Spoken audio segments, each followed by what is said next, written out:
حدیث کو جوڑ لے، ایک مضمون بنا رہا ہوں۔ اور پھر آقا کا فرمانا کہ بنو امیہ کا ایک طبقہ جو میری اہل بیت سے شدید بغض رکھے گا، اور پھر فرمایا کہ جو میری اہل بیت پہ ظلم کرے گا ان کا قتل کرے گا، ان پر جنت حرام ہوگی۔ اور پھر آقا علیہ السلام کا یہ فرمان جو سیدنا امام عالی مقام کو چھوٹی عمر میں گود میں لے کے چشمان مقدس سے آنسوؤں کا بہنا، اور پھر آقا کا فرمانا ان ابنی الحسین سیقتل بعدی بارض یقال لہا کربلا، میرا یہ بیٹا حسین میرے بعد سرزمین کربلا میں شہید کر دیا جائے گا۔ امام ابن حجر مکی نے الصواعق المحرقہ میں اپنی سند کے ساتھ روایت کیا کہ حضرت منہال بن عمر روایت کرتے ہیں، وہ کہتے ہیں کہ ہم سیدنا مولا علی شیر خدا کے ساتھ سفر پہ جا رہے تھے، اور ایک میدان آیا دریائے فرات کے کنارے، یہ میدان کربلا تھا۔ ایک ریگزار آیا دریائے فرات کے کنارے، تو وہاں سیدنا مولا علی شیر خدا رک گئے، اور رک کر پورے لشکر والوں کو خطاب کر کے فرمایا ہا ہنا مناخ رکابہم ومہراق دمائہم، ہا ہنا مناخ رکابہم ومہراق دمائہم وموضع رحالہم فئۃ وفتیۃ من آل محمد یقتلون بہذہ الارض تبکی علیہم السماء والارض۔ فرمایا لوگو اس جگہ میری اہل بیت کے کجاوے اتریں گے،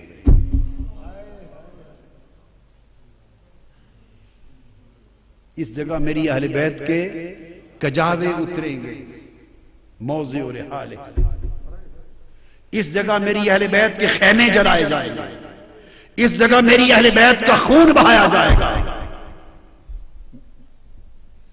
میرے حسین کا اور ان کے اصحاب کا اور آل محمد کی پوری جماعت، پورا خانوادہ، پورا گلشن اہل بیت رسول اس جگہ یقتلون بہذہ الارض، اس جگہ قتل کر دیا جائے گا، اور جب ان کا قتل ہوگا تب کی علیہم السماء والارض، وہ تو آنسو بہانے والے تو شہید کر دیے جائیں گے، قیدی بنا لیے جائیں گے، ان پر آسمان اور زمین آنسو بہائیں۔ اور پھر کہ جب آقا علیہ السلام نے ساری نشاندہی کری، اور ایک روایت میں فرمایا کہ جس سرزمین پہ میرا حسین شہید ہوگا بِأَرْضِ طُفٍ وَكَرْبٍ وَبَلَا، وہ کرب اور بلا کی سرزمین ہوگی۔ ایک جگہ فرمایا فرات کے کنارے پر میرا حسین شہید کر دیا جائے، کہ جب آقا علیہ السلام نے فرمایا ام سلمہ سے، حضرت ام فضل سے مروی کہ جب مٹی عطا کی تو فرمایا اس کو سنبھال کے رکھ لے ام سلمہ، فَعْلَمِي اِذَا تَحَوَّلَتْ هَذِهِ التُّرْبَةُ دَمًا فَعْلَمِي أَنَّ ابْنِي قَدْ قُتِلَ، ام سلمہ اس مٹی کو سنبھال کے رکھ لے، جب یہ مٹی خون میں بدل جائے تو سمجھنا میرا حسین شہید ہو گیا۔ حضرت ام سلمہ کہتی ہیں کہ 10 محرم کا دن تھا، جب فرماتی ہیں ایک دن تھا دوپہر کو قیلولہ کے لیے مدینہ میں لیٹی ہوں، اچانک میں نے دیکھا آقا علیہ السلام تشریف لائے،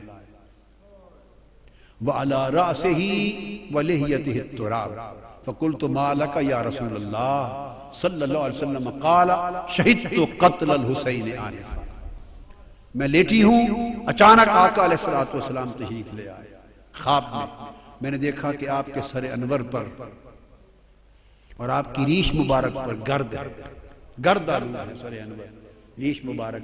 میں نے پوچھا یا رسول اللہ یہ کیا ماجرا ہے؟ فرمایا ام سلمہ میں ابھی مقتل حسین سے آ رہا ہوں۔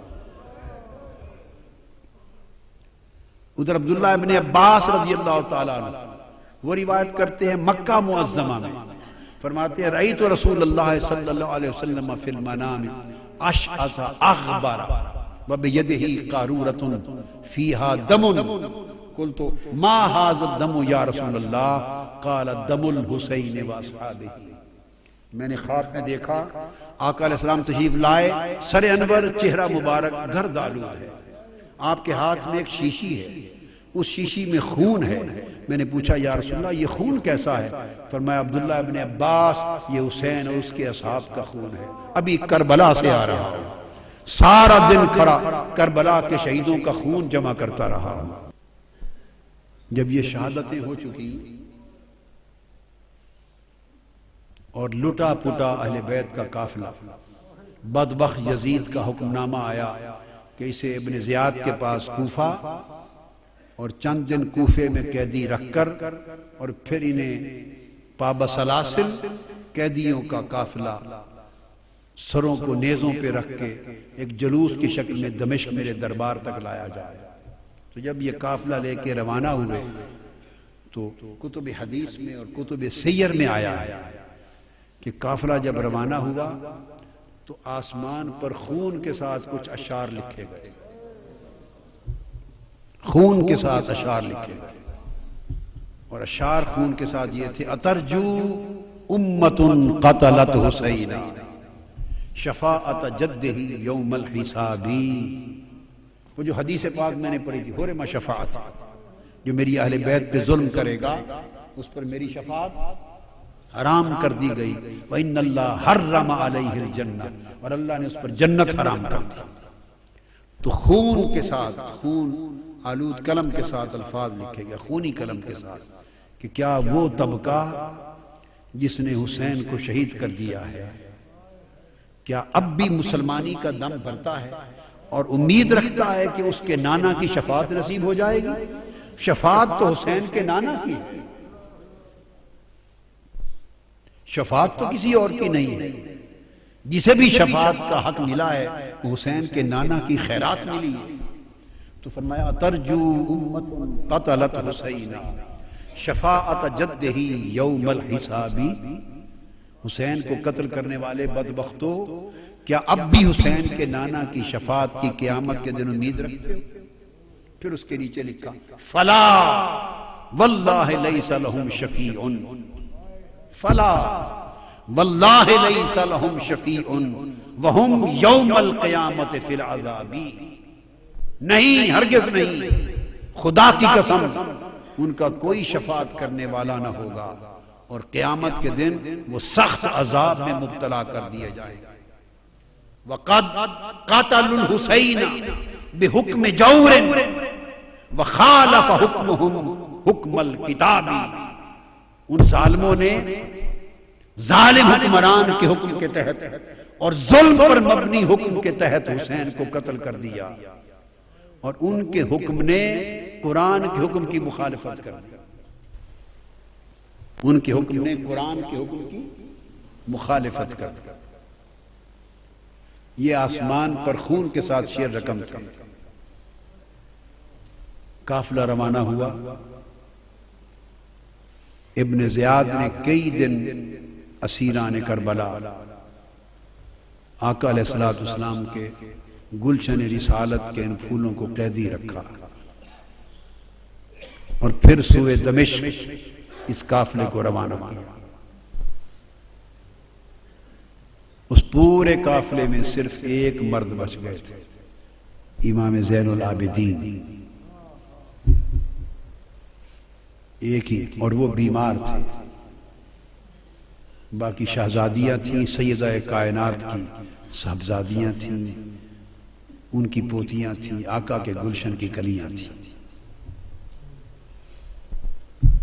چلتے چلتے راستے میں ایک مقام پر یزیدی لشکر کے پاس پانی ختم ہو گیا، ان کے پاس پانی ختم ہو گیا۔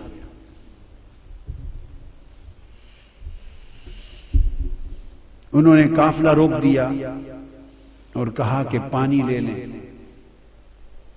یزیدی قافلے کا سربراہ، دھوپ تھی، چلچلاتی دھوپ تھی، صحرا تھا، اس نے اپنے لیے خیمہ نصب کرایا، چونکہ بڑے دور سے پانی آنا تھا۔ خیمہ نصب کر کے آرام سے سائے تلے بیٹھ گیا اور تمازت آفتاب سے تپتے جلتے ہوئے ٹیلوں پر حضور کی شہزادیوں کو ننگے آسمان کے نیچے بٹھا دیا۔ پورا قافلہ اسی حال میں، ان کے پانی کے انتظار میں یہ چلچلاتی دھوپ میں تپتا رہا۔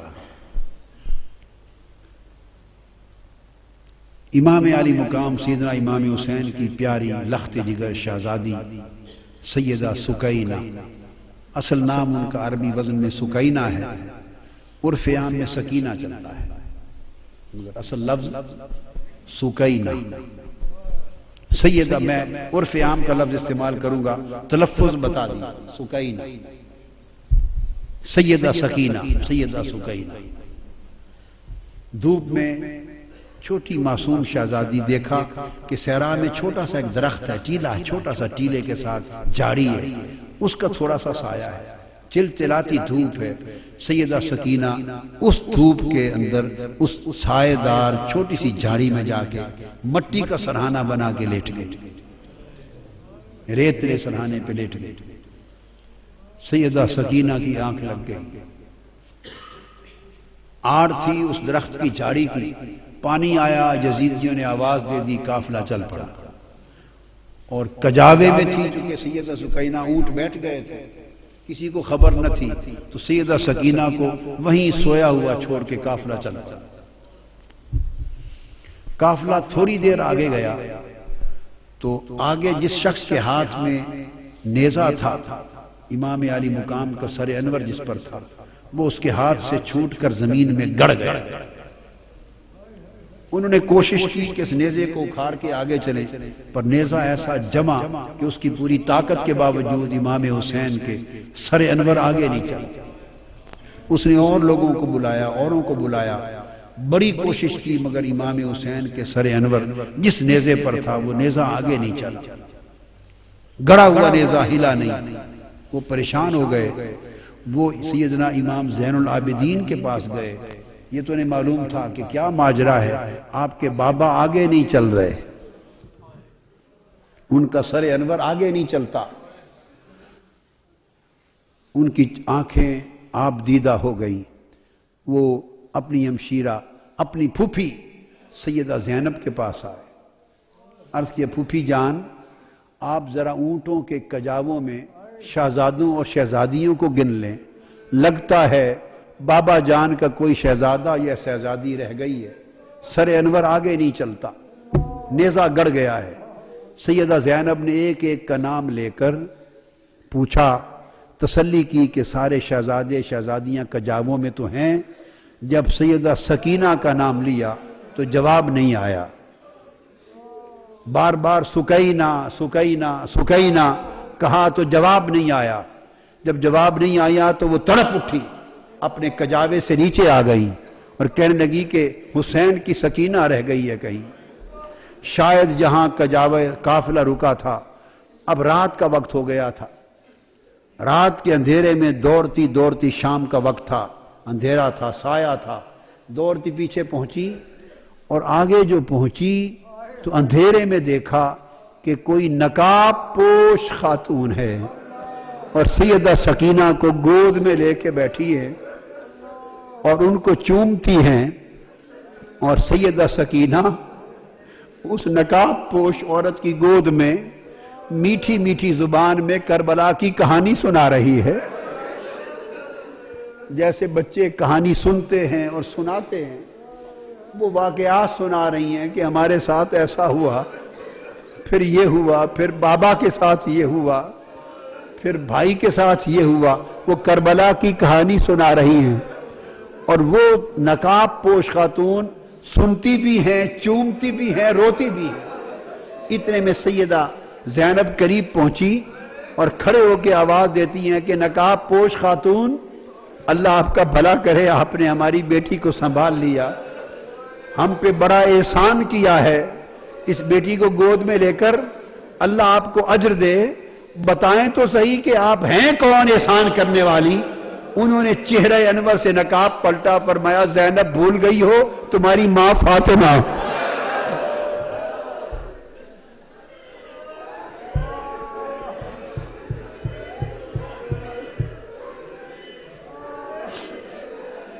فاطمہ حسین کی لخت جگر، حسین کے سینے پہ سونے والی سکینہ تنہا رہ گئی تھی، قافلہ چل پڑا تھا، تو میں اس کو تنہا رہ کر قبر میں نہیں رہ سکی، میں نے چاہا کہ میں جا کے سکینہ کو سنبھال لوں۔ یہ روح تھی، مجسم تھی، کیا تھی؟ سیدہ کائنات کی روح اقدس مجسم تھی، متمثل تھی روح اقدس۔ تنہائی میں سکینہ کو سنبھالا دیا، ان کو ساتھ لیا۔ وہ تو چونکہ روحانی طور پہ ایک آمد تھی، رخصت ہو گئیں، نگاہ سے اوجھل ہو گئیں۔ سیدہ سکینہ کو لے کے، سیدہ سکینہ کو لے کے کجاوے میں رکھا، چل پڑی۔ اور اس طرح وہ حلب کے راستے سے ہوتے ہوئے، پھر حمص سے اور حما کے راستے سے ہوتے ہوئے جس شہر سے گزرتے تھے، بدبختوں نے وہاں استقبال کی تیاریاں کر رکھی تھی، شادیانے بجتے تھے، وہاں باجے بجتے تھے، شہر سجائے گئے تھے، اور یزید کی فتح کے جشن منائے جا رہے تھے۔ اور فتح یزید کی جشن کے سماں میں حضور کی شہزادیوں کو قیدی بنا کر قافلہ گزرتا تھا، ان کے سر انور نیچے تھے، سر قافلوں پر تھے، نیزوں پر، اور اس طرح ایسے ماحول سے گزرتے دمشق میں آ پہنچے۔ دمشق میں پہنچے تو پورا سارا شہر دمشق یزید کی فتح کا حکم تھا تو جشن میں مصروف تھا، اور بہت سوں کو یہ پتہ نہیں تھا کہ یہ جو قیدی بن کے آئے ہیں یہ ہیں کون، جو سر نیزوں پر سوار ہیں، عوام کو نہیں پتا تھا۔ ان کو یہ بتایا گیا تھا کہ یزید کی حکومت کے خلاف کچھ باغی تھے، انہوں نے بغاوت کر دی تھی، تو باغیوں کو کچل دیا گیا ہے، بغاوت ختم کر دی گئی ہے، تو باغیوں کے سر ہیں اور ان کے خاندان وہ لونڈیاں کنیزیں بنا کے لائی جا رہی ہیں۔ لوگوں کا خیال تھا کہ باغی ہیں جو مارے گئے، کسی کو خبر نہ تھی کہ باغی نہیں، ساری کائنات کے مالک ہیں، اس امت کو دین اور ایمان عطا کرنے والے ہیں، اور قیامت کے دن گنہگاروں کی شفاعت کرنے والے مالک ہیں دنیا اور عقبہ کے۔ عوام کو خبر نہ تھی، بھیڑ تھی ایک بازار میں، بھیڑ تھی، قافلہ آ کے ایک بازار کے چوک میں رک گیا، پریشان حال تھی۔ چھتوں پر خواتین دمشق کی چھتوں پر بیٹھی تھی، دیکھتی تھی، تکتی تھی۔ ایک خاتون کے گھر کے قریب جب چوک میں قافلہ رکا، ساری خواتین چھتوں پر تک رہی تھی منظر، کسی کو خبر نہ تھی کہ کون ہے۔ ایک خاتون چھت پر سے آواز دیتی ہے کہ قیدی آئی ہیں، قیدی ہیں۔ انہوں نے اپنے خادموں کو، نوکروں کو بھیجا کہ جا کے پوچھو ان قیدیوں سے کہ کسی چیز کی ضرورت ہے۔ انہوں نے آ کے پوچھا ارد گرد سے، کسی نے کہا پانی پلا دیں، تو اس نے پانی بھیجا، پھر پانی کے ساتھ کھجوریں بھیجی، جو کچھ گھر میں میسر تھا، خدمت تواضع کرتی گئی، چادریں بھیج دی، کپڑے صاحبان کے تان لیں، چادریں بھیج دی، پانی بھیج دیا، جس اس کے گھر میں جو کچھ میسر تھا بھیجتی گئی، دیکھتی گئی۔ سیدہ زینب رضی اللہ تعالی عنہا شہزادیوں کو، شہزادوں کو جس کی ضرورت تھی وہ ان کو کھلاتی دیتی گئیں۔ قافلہ رکا رہا، جب ہو چکا تو انہوں نے پیغام دے کے پوچھا اس خاتون سے، اتنے میں خاتون آ گئی کہ آ جا خاتون، جس نے اتنا احسان کیا ہے اس پورے دمشق میں ہمارے سوائے تماشا دیکھنے کے اور تو کوئی واقف نہ تھا، یہ تم خاتون کون ہو؟ تم نے ہمارے ساتھ اتنی بھلائی اور احسان کیوں کیا ہے؟ اس نے کہا میں تو آپ کو نہیں جانتی کہ آپ کون ہیں، میں نے ایک زمانہ مدینہ طیبہ میں حضرت سیدہ فاطمہ زہرا کی نوکری میں گزارا،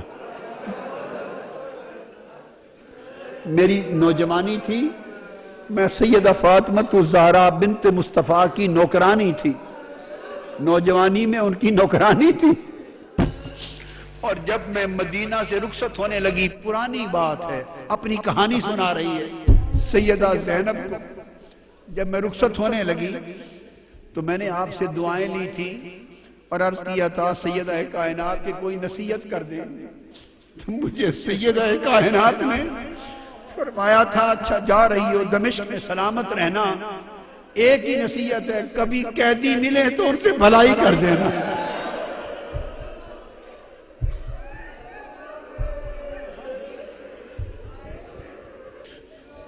بی بی مجھے تو کوئی پہچان نہیں ہے، میں تو نہیں جانتی آپ کون ہیں، اتنا ہی سنا ہے کہ کوئی باغی تھے وہ مار دیے گئے اور قیدی ہو کے آئے ہیں، میں نے تو بھلائی اس لیے کی ہے کہ مجھے میری سیدہ نے سیدہ کائنات فاطمہ الزہرا نے نصیحت کی تھی، ایک ہی نصیحت کی تھی، کہا تھا سلامت رہنا، زندگی میں کبھی کوئی قیدی مل جائیں تو ان سے بھلائی کر دینا۔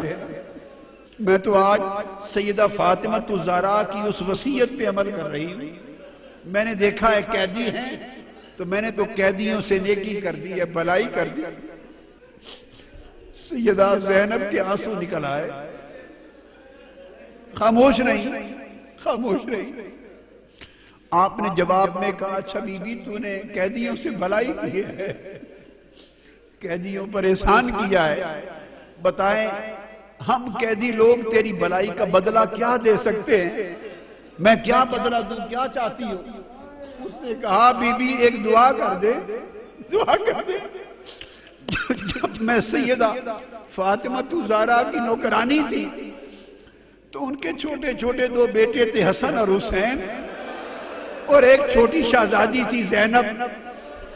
ان کو بچپن میں دیکھا تھا، تھوڑی عمر میں سیدہ کائنات تو وصال فرما گئی، اب مجھے نہیں معلوم وہ کس حال میں ہے، اور میں نے یہ بھی سنا تھا کہ حسن مجتبیٰ بھی وصال فرما گئے۔ اب میری یہ التجا ہے، دعا کر دیں کہ کبھی زندگی میں سیدہ کائنات کے بیٹے حسین کو دیکھ لوں اور ان کی شہزادی سیدہ زینب کو دیکھ لوں، میری ان سے ملاقات ہو جائے، یہ دعا کر لیں۔ تو سیدہ زینب فرماتی ہیں بی بی تیری دعا قبول ہو گئی، یہ نیزے پر حسین ہے اور یہ قیدی زینب ہے۔ اس حال میں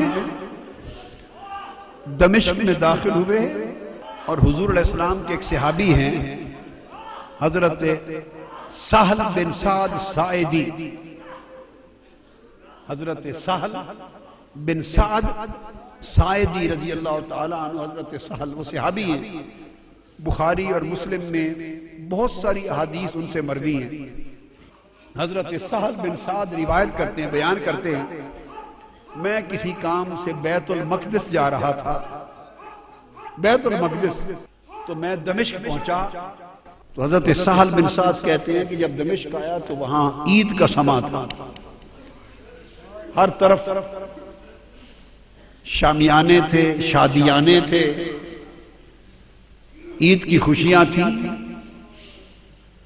اور جلوس تھے، جھنڈیاں تھیں، عجیب سما تھا۔ میں نے لوگوں سے پوچھا کہ شام کے لوگوں لگتا ہے کہ تمہاری کوئی علاقائی عید ہے، آج علاقائی عید ہے، سارے شہر کو تم نے دلہن کی طرح سجا رکھا ہے، کیا کوئی لوکل عید ہے جو اپنی روایت میں ثقافت میں منا رہے ہو؟ انہوں نے کہا تم کون ہو؟ لگتا ہے کہ شام کے رہنے والے نہیں ہو۔ انہوں نے کہا نہیں، میں تو مدینہ سے آیا ہوں۔ معمر تھے اس وقت، عمر رسیدہ تھے، تو پوچھے میرا نام سہل ہے، میں حضور علیہ السلام کو میں نے دیکھا ہے، زیارت کی اور آپ سے کچھ باتیں بھی سنی ہیں، تو میں نہیں جانتا یہاں کے حالات۔ انہوں نے کہا تمہیں معلوم نہیں کہ یہاں باغی تھے، انہوں نے بغاوت کی تھی، یزید کی حکومت کے خلاف بغاوت کچلی گئی ہے، یہ باغیوں کے سر ہیں اور یہ ان کی عورتیں ہیں، کنیزیں اور لونڈیاں بنا کے لائی گئی ہیں۔ انہوں نے دیکھا آگے جا کر کہ یہ باغی کون ہیں؟ حضرت سہل بن سعد، انہوں نے تو مدینے کی گلیوں میں حضرت امام حسین کو آقا کے کندھوں پر سواری کرتے دیکھا ہوا تھا اور آقا کے سینہ اقدس پہ کھیلتے اور زبان مصطفیٰ کو چوستے، اس دور میں دیکھا ہوا تھا، اور بعد ازاں پھر پوری جوانی کی عمر دیکھی تھی، نظر میں گزری تھی، پورے 50 برس 40 برس نگاہ کے سامنے تھے، مگر گرد آلود تھا چہرہ پاک اور خون آلود تھا کٹا ہوا سر انور۔ آگے قریب جا کے دیکھا کہ یہ باغی کون ہیں، اور قریب دیکھ کے کسی کو کہتے ہیں کہ ان کی شکل تو حسین کی طرح نظر آتی ہے۔ حضور کے شہزادے امام حسین کے ساتھ بڑی مشابہت ہے، تو ساتھ ایک شامی کھڑا تھا، اس نے کہا تمہیں پہچان نہیں، یہ خود حسین ہے۔ چیخ نکل گئی، رو پڑے اور رو کے یہ قافلہ کدھر جا رہا ہے؟ وہ کہتے ہیں کہ میں پھر اس قافلے کے ساتھ چل پڑا اور دربار یزید تک ساتھ گیا، اور جو کچھ اس دربار میں دیکھا وہ بیان نہیں کر سکتا۔ اس دربار میں جب بدبخت یزید کا جو شراب میں دھت تھا شطرنج کھیل رہا تھا، جب قافلہ پیش ہوا اور ساری شہزادیوں کو اور امام زین العابدین کو کھڑا کر دیا گیا، تو اس وقت وہ آ کے دربار پہ بیٹھا، اس نے کہا ایک ایک کا نام لے کر بتاؤ، یہ کون ہے، یہ کون ہے، یہ کون ہے۔ سیدہ سکینہ چھوٹی سی عمر ہے، 4-5 سال کی عمر ہے، اور ہاتھوں سے اپنا چہرہ چھپاتی،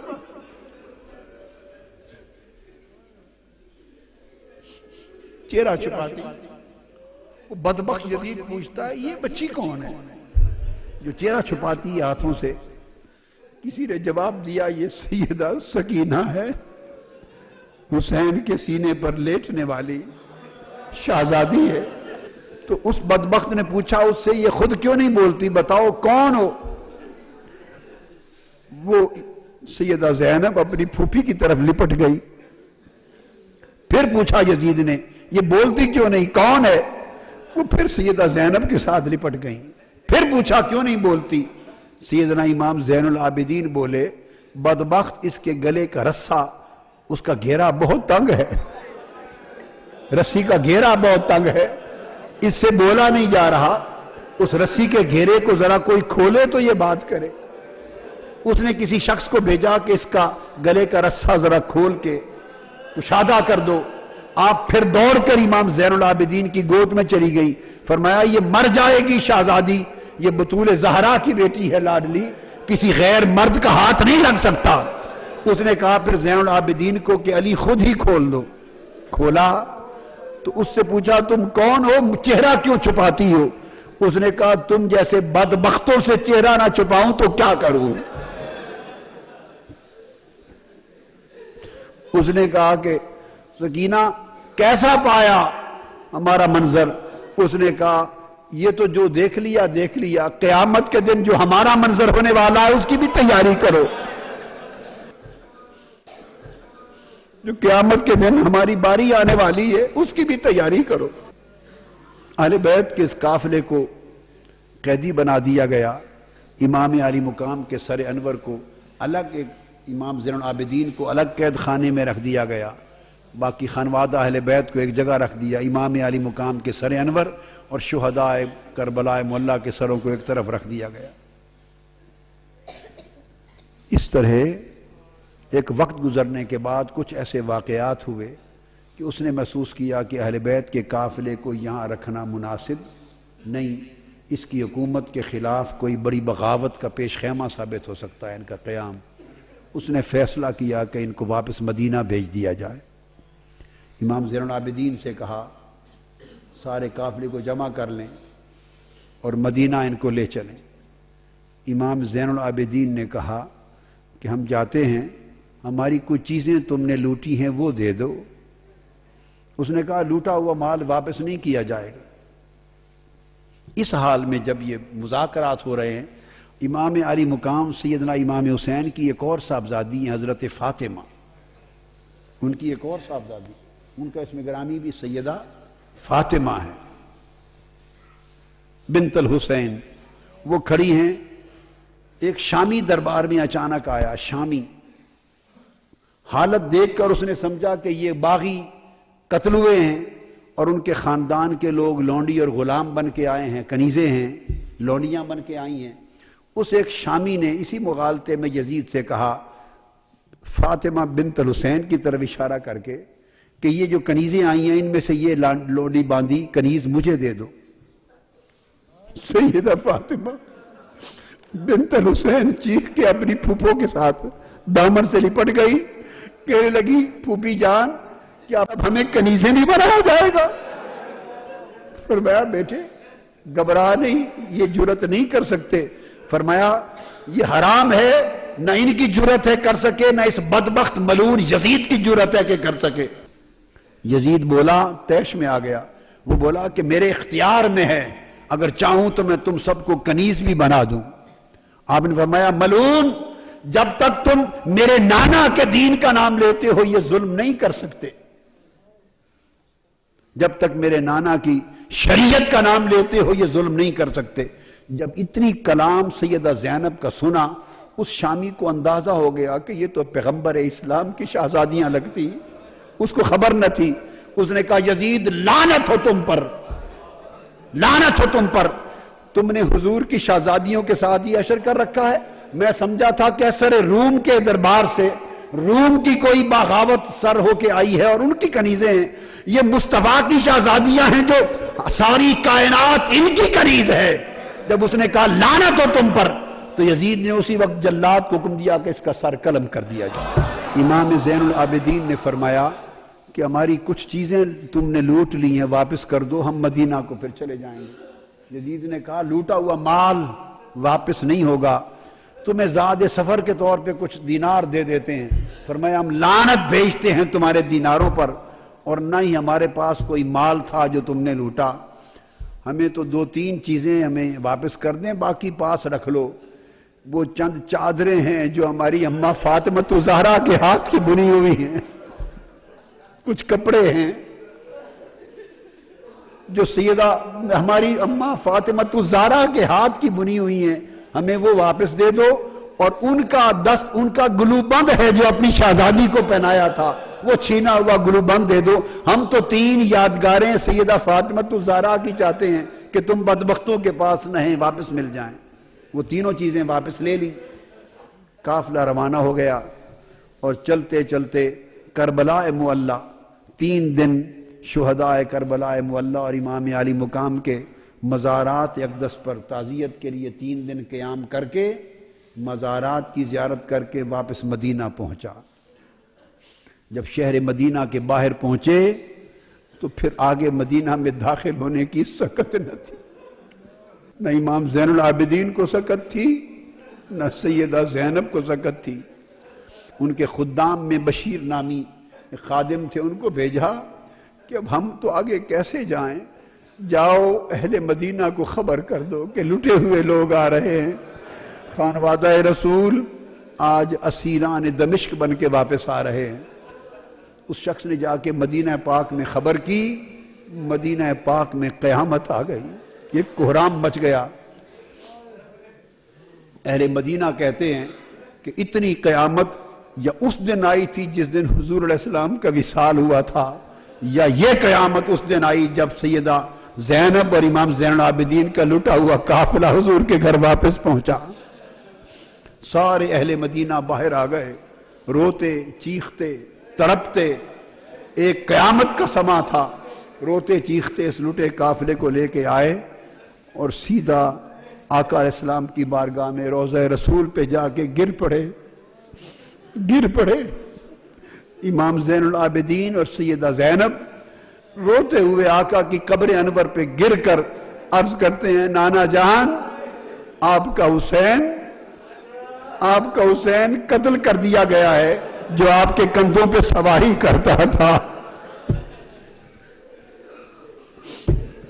اور جب گئے تھے تو آپ کا خاندان ہرا بھرا خاندان گیا تھا، آج لٹ کر واپس آئے ہیں، ایک بیمار کے سوا کی نسل کا کوئی بچہ واپس نہیں بچا یا رسول اللہ۔